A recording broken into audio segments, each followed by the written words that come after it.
Picture a soldier who embodies the Nazi ideal of Aryan supremacy: tall, blue-eyed, and strong.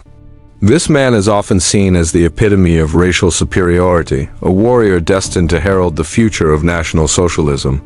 But here lies the paradox. This so-called perfect Aryan was in reality Jewish, at least partially.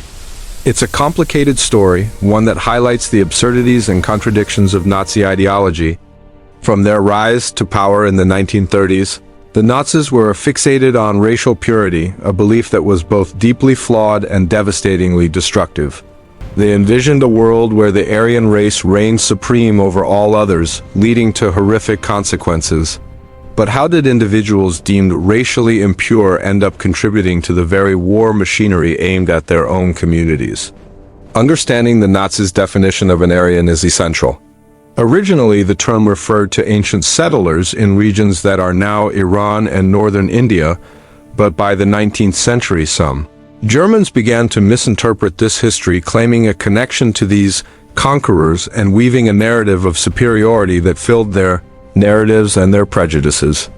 The twisted legacy of this thinking led to a rigid hierarchy, with Jews, Roma, and other groups deemed inferior. Yet many men who should have been excluded from the Nazi military were conscripted into service due to bureaucratic confusion and arbitrary classifications.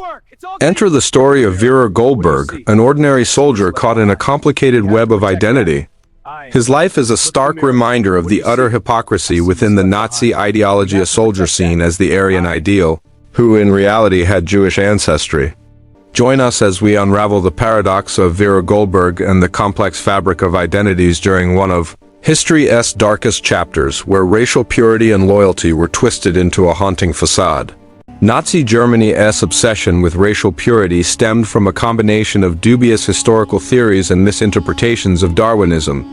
Aryan originally described ancient settlers in what is now Iran and northern India. However, around the 19th century, some Germans began mistakenly believing they were descendants of these ancient conquerors. This warped understanding fueled their conviction that Aryans were inherently superior, entitled, if not obligated, to eliminate or subjugate all other racial groups.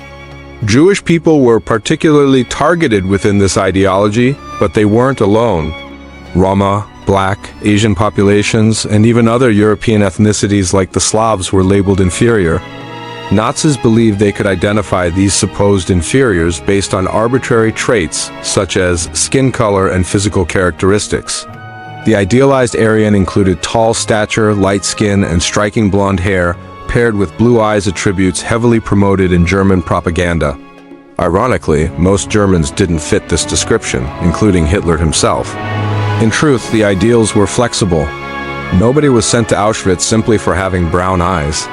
While the Nazis espoused a rigid racial hierarchy, declaring German and Nordic people superior and placing Jews and other minorities at the bottom, the practicality of their policies came across as complex and contradictory.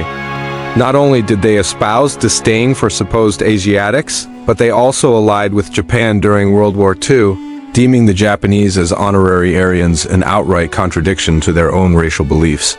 Among the most demonized groups were Jews, necessitating a clear definition of who was considered Jewish, leading to the classification of Mischlings or mixed-race individuals. These distinctions were stark. First-degree Mischlings had 2 Jewish grandparents, while second-degree individuals had only 1. Those with 3 or 4 Jewish grandparents were viewed as fully Jewish irrespective of their religious practices or conversions. Being a Christian did nothing to change one's classification as Jewish in the eyes of the Nazis. Surprisingly, only if a great-grandparent had converted would one be considered Aryan. Mischlings faced severe restrictions within German society. Many were expelled from the Wehrmacht based on their Jewish heritage, even if they managed to achieve high ranks. Despite the laws, a considerable number still served, sometimes through bureaucratic loopholes or through outright defiance of the rules. One half-Jewish soldier even wrote to the Wehrmacht, insisting his heritage barred him from service, and yet his pleas fell on deaf ears. Things were about to get more confusing.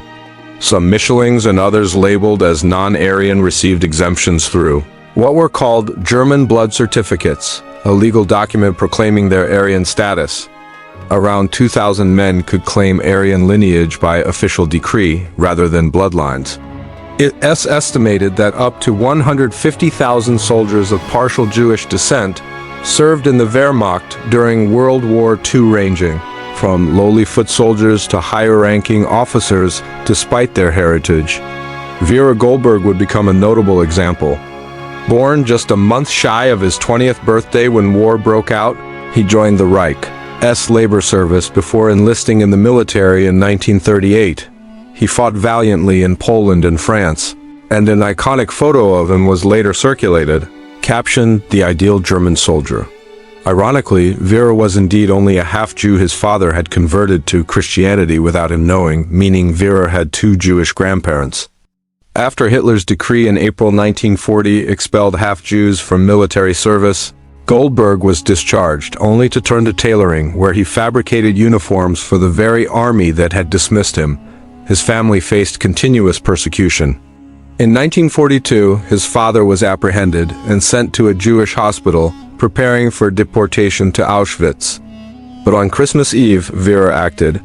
Knowing guards would be distracted, he infiltrated the hospital, found his father, and exited unnoticed, managing to shield him for the remainder of the war. The story of Vera Goldberg exemplifies the vivid contradictions and moral dilemmas within the Third Reich. A soldier hailed as the pinnacle of Aryan supremacy and a target of the very regime he served, his experience encapsulates the pervasive confusion and hypocrisy that marked this dark chapter in history.